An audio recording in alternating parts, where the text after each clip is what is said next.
flotsam of ages past return to contaminate the holy spheres of man with all manner of alien foulness.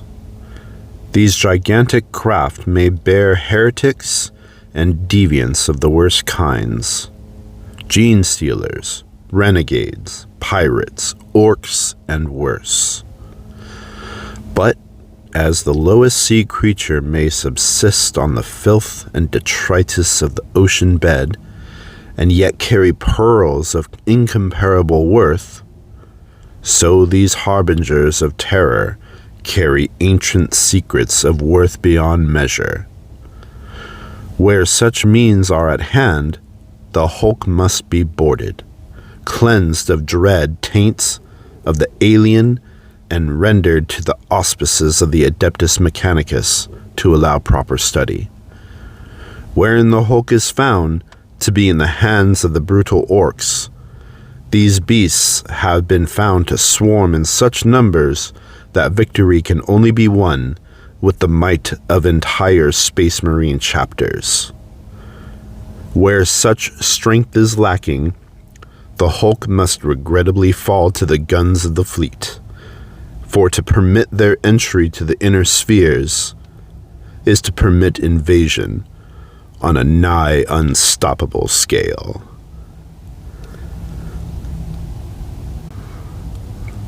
Excerpt from De Xenos Maleficorum, Inquisitorial Tome of the Ordo Xenos.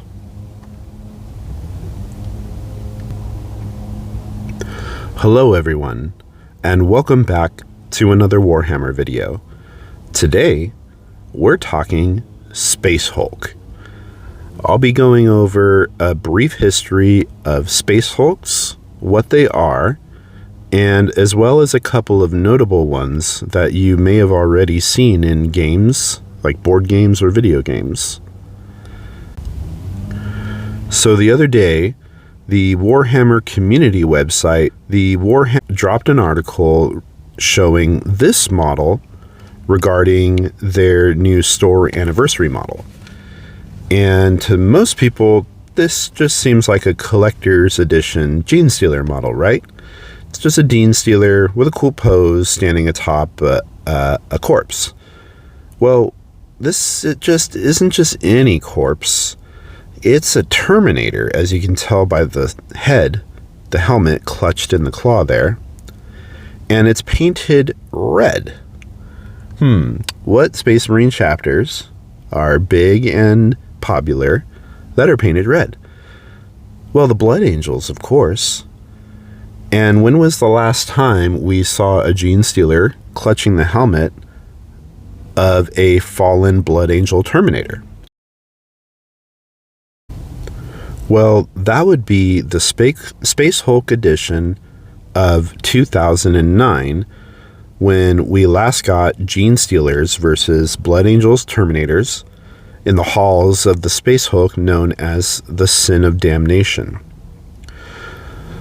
So real quick, what is a Space Hulk?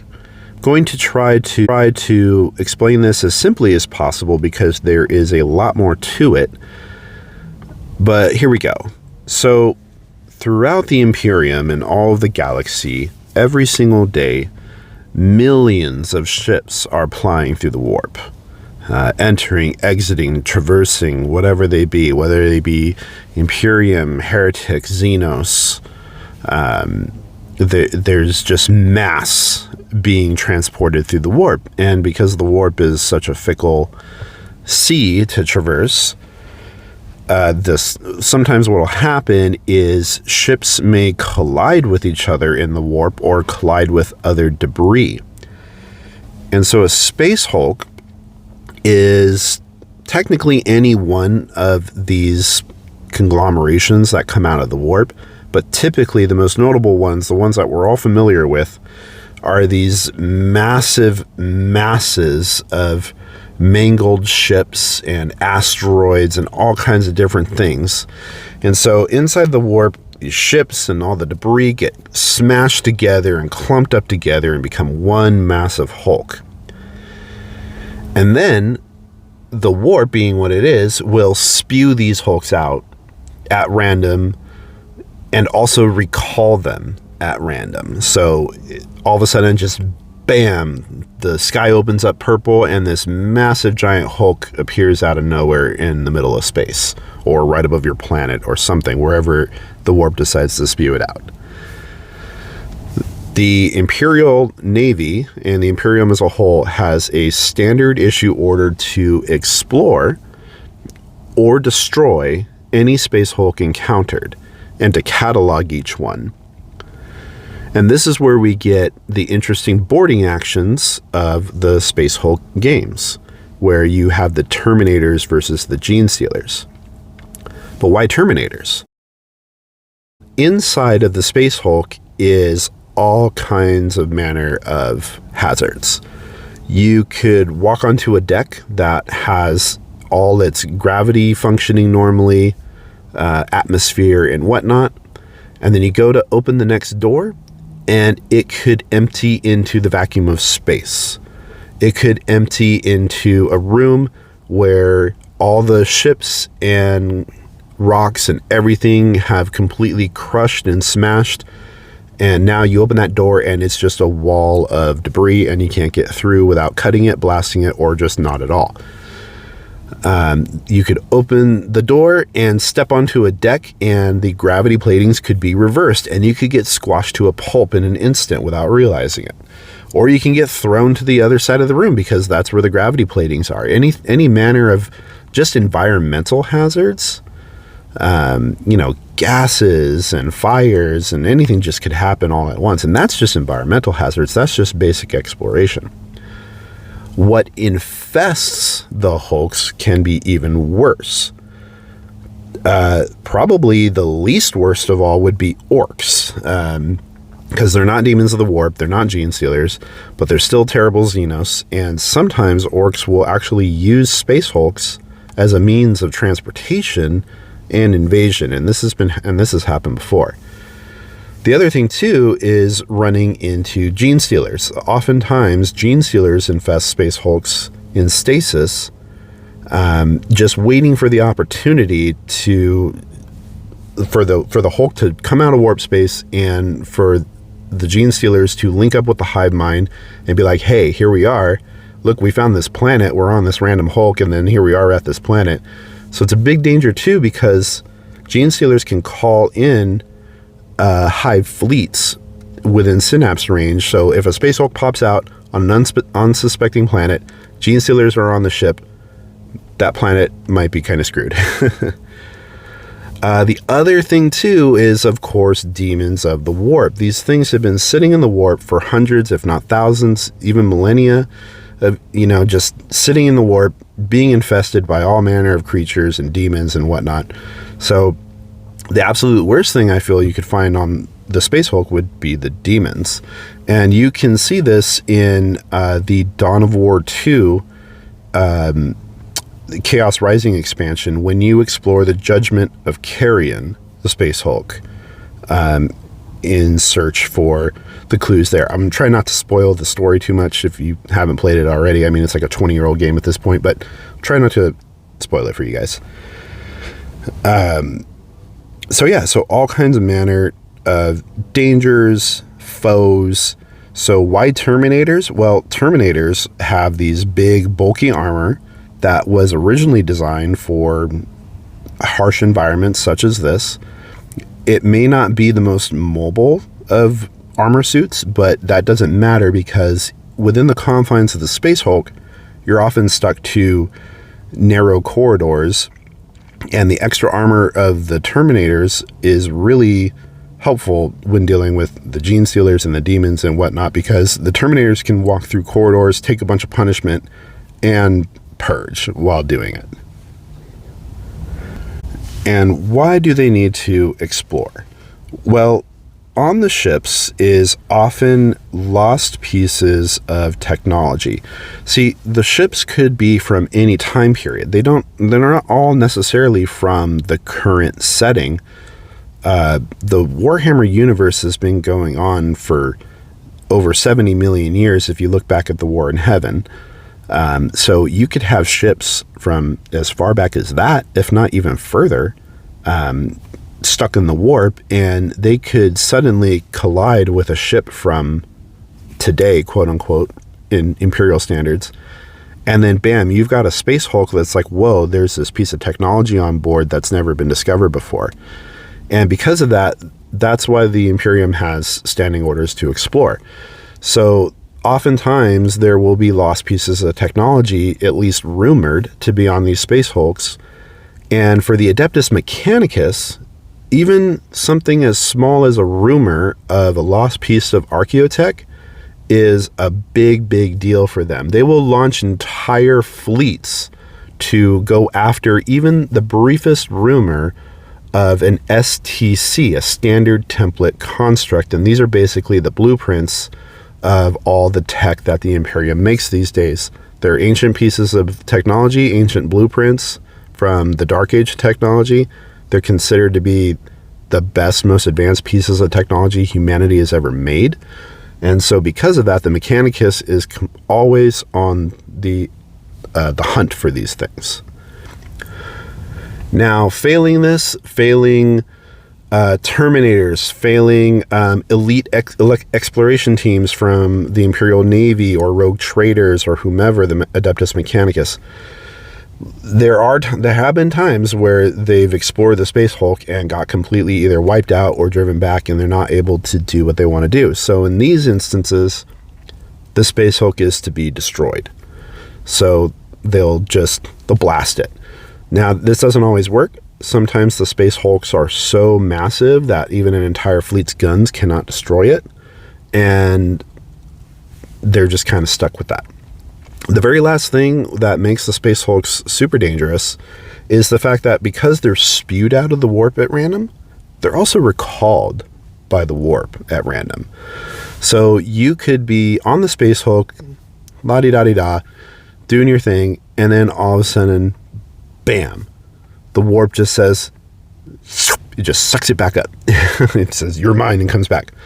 And yeah, at that point, you're pretty much done. The Space Hulks most likely do not have any functioning Geller fields to protect you from the exposure of the warp. And so you'll probably almost instantaneously die a horrible death if it was to be recalled into the warp suddenly. So there you go. A brief history of Space Hulks, why they're so dangerous, what's on them, and yeah, just some general info there. Okay, so now I'd like to briefly talk about the history of Space Hulk as a board game. So it first came out in 1989 as part of a White Dwarf rules article, and then was released later in 1990 as part of the Deathwing box set. And this introduced the Deathwing Space Marines, the Deathwing Terminators. Now, they're not the red ones. They are the bone-colored ones, but the Deathwing Terminators of the Dark Angels Space Marines were kind of the first, the first ones to deal with the Gene Stealers. It wasn't until later that the Blood Angels kind of took front and center. And so the second edition in 1996 featured the Blood Angels. Later on, the big edition that most people are familiar with was a third edition released in 2009. And this was the Blood Angels Terminators versus Gene Stealers on the Space Hulk, the Sin of Damnation. And since then, well, not since then, but there's also been a few video games kind of released along the timeline as well. And since then, well, not since then, but there's also been a few video games kind of released along the timeline as well as an old computer edition of the board game back in 1995, I believe. And then most recently,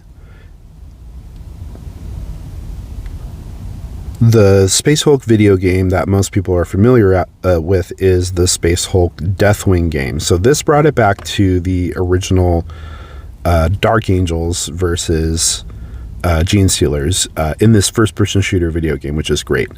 Then a little later, Space Hulk Tactics released, And this was basically just a computerized version of the 2009 board game release. So Space Hulk Tactics, if you just wanted the digital version of that board game, you can play that game and get the digital experience of that game, that board game.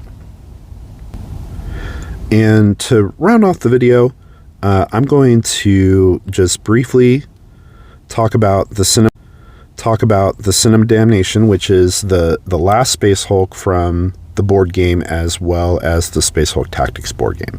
So this is all from the Warhammer Wikipedia website and also the main Wikipedia website. I've included the links down below. There's a lot of reading in there if you're interested. This is where I mostly got my information from, as well as just my own knowledge and history from having been involved with Warhammer for so long.